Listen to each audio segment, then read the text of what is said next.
कस्तुरीगंधा the flowering tree भाग 26. काय म्हणालीस? श्रीधर आणि कस्तुरी एकमेकांच्या मिठीत होते? मामीने आश्चर्यचकित होऊन विचारले. यात आश्चर्य वाटण्यासारखे काय आहे वहिनी? नवरा बायको आहेत ती, तुम्ही पण ना. मोठ्या बाईसाहेबांनी हळूच म्हटले. यावर मामी काही बोलली नाही, पण मनातून मात्र तिचा खूपच जळफळाट झाला होता. काल रात्रीपर्यंत जो श्रीधर बायकोशी एक शब्द सुद्धा बोलत नव्हता, तो अचानक बायकोच्या मिठीत कसा? हा चमत्कार झाला तरी कसा? हा प्रश्न तिला सतावत होता. पण मोठ्या बाईसाहेब मात्र खूपच आनंदी झाल्या होत्या. त्या हळूच उठून चिन्नम्मा जवळ आल्या. चिन्नम्मा, तू सांगतेस ते खरे आहे का? मोठ्या बाईसाहेबांनी पुन्हा विचारले. हो बाईसाहेब, मी जे बघितले तेच तुम्हाला सांगितले. चिन्नम्मा तोंडावर पदर धरत म्हणाली. तू जे सांगितले ते खरे असेल तर देवीच पावली म्हणायची. काल सकाळी त्यांनी देवीची ओटी भरली आणि सगळं ठीक झाले. मोठ्या बाईसाहेबांनी हात जोडत म्हटले. तेव्हाच कस्तुरी आणि तिच्या पाठोपाठ श्रीधरही बाहेर आला. त्यांना पाहून सगळ्यांच्या चाललेल्या गप्पा थांबल्या. काय ग कस्तुरी, उठायला उशीर केलास? मामीने कस्तुरीकडे पाहत म्हटले. नाही मामी, रात्री जरा झोप उशिराच लागली, कस्तुरीने सांगितले. चांगले आहे बाई. आणि तू श्रीधर, रोज तर तू पहाटे पहाटे फिरायला जायचा, झोपूनच राहिलास का? मामीने श्रीधरला विचारले. हो हो मामी, मला पण रात्री जरा उशिरात झोप लागली, म्हणून उशीर झाला, श्रीधरने उत्तर दिले. बरे आहे, दोघांनाही उशिरा झोप लागली, मामी म्हणाली. तुम्ही काय विचारता वहिनी? ती त्यांचे वैयक्तिक जीवन आहे, मोठ्या बाईसाहेब हसत म्हणाल्या. त्यांचे चाललेले संभाषण ऐकूनच कस्तुरीला जरा लाज वाटली. तिने गालातच हसत आपली मान खाली घातली. आई, नाश्ता झाल्यानंतर मी कस्तुरीला घेऊन जरा बाहेर जाऊ का? श्रीधरने विचारले. अरे हो, जा की. कोण तुला नको म्हणतो? बायकोला बाहेर न्यायला परवानगी घेण्याची काय गरज? मोठ्या बाईसाहेब हसल्या. आता आणि कुठं जाता? मामीने मध्येच प्रश्न केला. कस्तुरीला आपला गाव दाखवायचा आहे, श्रीधरने उत्तर दिले. गाव? मी तर असे ऐकले होते की ती गावभर फुले विकत होती. गाव तर पाहिलाच असेल तिने, मामीने म्हटले. हो मामी, पण गावातल्या काही गोष्टी तिने पाहिल्याच नसेल, ज्या फक्त मला माहित आहे. तिथे तिला न्यायचं आहे, श्रीधर म्हणाला. बरं, असे म्हणत मामी गप्पच बसली. ते पाहून श्रीधर कस्तुरीला पाहून गालातच हसला. राजमहाला बाहेरच्या ओहळाजवळ कांचना आणि तिच्या 5-6 मैत्रिणी खेळत होत्या. तेव्हाच तिच्या एका मैत्रिणीला ओहळाच्या काठावर असलेल्या गवतात अडकलेले एक कस्तुरीगंधाचे फूल दिसले.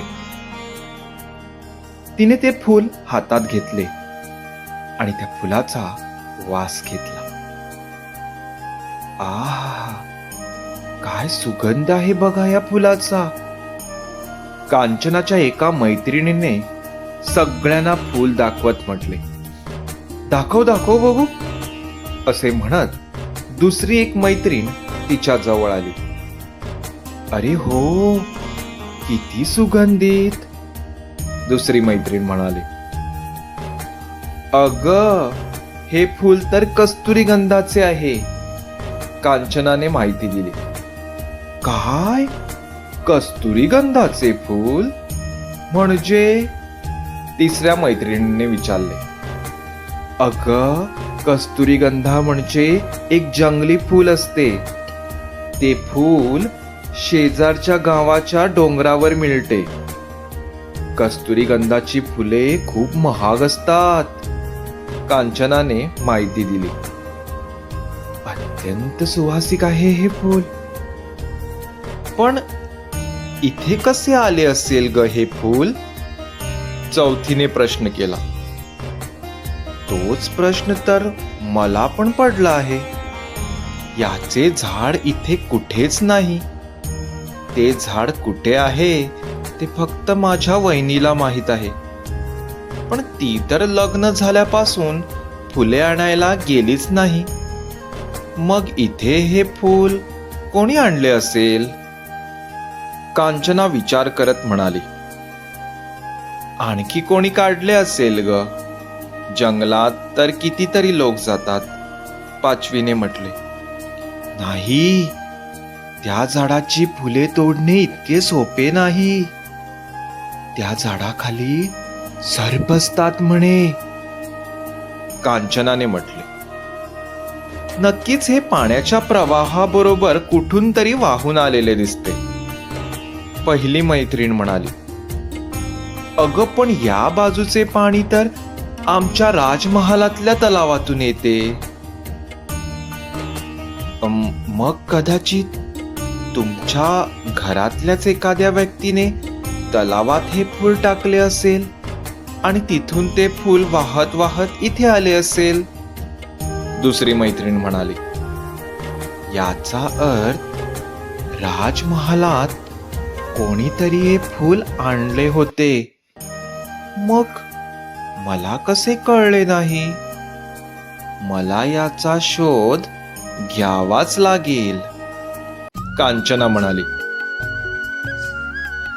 नाश्ता झाल्यानंतर कस्तुरी आणि श्रीधर अण्णाबरोबर घोडागाडीने न जाता श्रीधरच्या सायकलवरून गावात फिरायला गेली. श्रीधरने तिला सायकलच्या पुढच्या दांड्यावर बसवले. सायकल चालवत असताना हवेने उठणारी कस्तुरीची केसाची बट श्रीधरच्या चेहऱ्यावर खेळत होते. दोन्ही हात सायकलवर आणि मध्ये कस्तुरी. श्रीधरला असे वाटत होते की कस्तुरी त्याच्या कवेतच बसली आहे. वसंत ऋतू आणि त्यात सकाळची वेळ, यामुळे वातावरणातही एक वेगळाच रोमांच होता. सर्वत्र पसरलेला पक्ष्यांचा गोड आवाज तो माहोल आणखी प्रेममय बनवत होता. कस्तुरी, आपण तिथे पाणथळीत फिरायला जाऊया का? श्रीधरने मागूनच तिच्या कानाकडे तोंड नेत विचारले. तुम्ही जिथे न्याल तिथे मी येते, कस्तुरीने उत्तर दिले. त्यांची सायकल गावातून जात होती. कस्तुरीची नजर आजूबाजूला फिरत होती.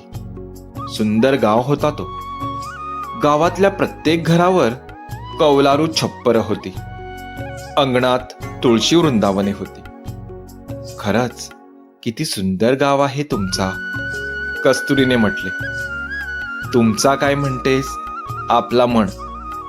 तू याआधी कधीच बघितला नाही हा गाव? तू कधीही इथे फुले घेऊन विकायला नाही आलीस? श्रीधरने विचारले. नाही हो, मी फुले घेऊन फक्त तुमच्याकडेच येत होते, नाहीतर बाजारात विकायला बसायचे, कस्तुरीने म्हटले.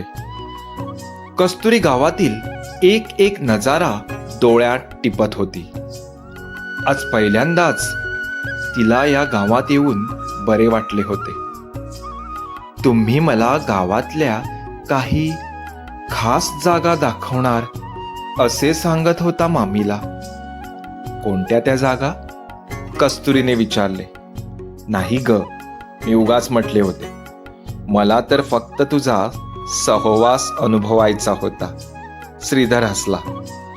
अरे बापरे, मामीला कळले तर ती घर डोक्यावर घेईल. कस्तुरी हसत म्हणाली, घेऊ दे, मी कशाला घाबरणार तिला. मी कुणा ऐऱ्या गैराबरोबर थोडाच फिरत आहे. मी माझ्या प्रिय बायको बरोबर वेळ घालवत आहे. श्रीधर म्हणाला. त्या इथेच राजमहालातच राहतात का? कस्तुरीने विचारले. नाही ग, अधूनमधून येत जात होत्या. आता लग्न होते म्हणून इथे आल्या होत्या. अजून गेल्याच नाही. आई पण त्यांना काहीच म्हणत नाही. पण माझ्याशी अशा का वागतात? नेहमीच माझा तिरस्कार केल्यासारखे बोलतात. कस्तुरीने म्हटले. त्यांना माझे लग्न त्यांच्या मुलीशी करायचे होते. ते त्यांचे स्वप्न भंगले म्हणून जराशा नाराज आहेत. मला त्यांची मुलगी आवडतच नव्हती. मी जर तुझ्याशी लग्न करायचा हट्ट धरला नसता तर बाबांनी कदाचित माझ्या गळ्यात तिलाच बांधले असते. श्रीधर मोठ्याने हसत म्हणाला. बोलता बोलता त्यांना एक नदी दिसली. चल, आपण त्या नदीच्या काठावर बसू, असे म्हणत श्रीधरने आपली सायकल थांबवली. कस्तुरी सायकलवरून उतरली. श्रीधरने तिचा हात आपल्या हातात घेतला आणि दोघंही चालत जाऊन नदीच्या काठावर असलेल्या एका झाडाखाली बसली. थंड वातावरण, सुंदर हिरवळ, बाजूला झुळझुळ वाहणारे पाणी, सुमधुर पक्ष्यांचा आवाज आणि त्यांना लाभलेला एकांत, यामुळे नकळत त्यांचे प्रेम कस्तुरी गंधाच्या परिमळाप्रमाणे दरवळू लागले होते. तर तुम्ही ऐकत होता कस्तुरी गंधा द फ्लॉवरिंग ट्री या कथेचा 26वा भाग. धन्यवाद.